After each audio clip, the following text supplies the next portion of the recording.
Penyidik KPK menggeledah rumah dinas mantan Syahrul Yassin Limpo di Widya Chandra, Jakarta Selatan pada Jumat 29 September 2023 lalu.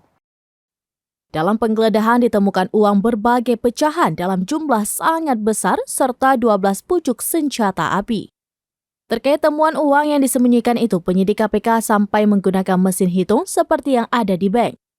Berdasarkan ulasan Tribunnews.com dari seorang sumber terpercaya, jumlah uang yang disembunyikan Syahrul Yassin Limpo mencapai 30 miliar rupiah pada Sabtu 30 September 2023. Saat dikonfirmasi, Ketua Umum Partai Nasdem Surya Paloh tak banyak merespon soal penggeledahan di rumah SYL tersebut. Ia hanya menjanjikan akan menjawabnya nanti. Setelah itu Surya Paloh langsung berlalu dan masuk ke dalam mobil. Sementara bakal calon wakil presiden atau bacawa pres dari Koalisi Perubahan Muhaimin Iskandar alias Caimin buka suara terkait kasus Syahrul Yassin Limpo ini. Caimin mempersilahkan KPK untuk menegakkan hukum dan melakukan pemeriksaan terhadap SYL.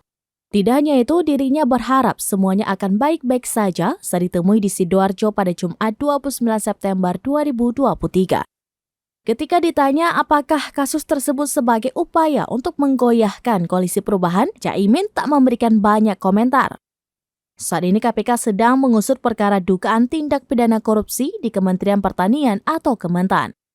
Lembaga anti rasuah itu dikabarkan telah menjerat 3 orang tersangka.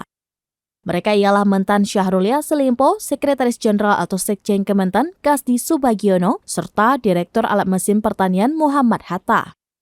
Kendati demikian, KPK hingga saat ini belum mengumumkan secara resmi siapa saja yang dijerat sebagai tersangka dan detail perkaranya.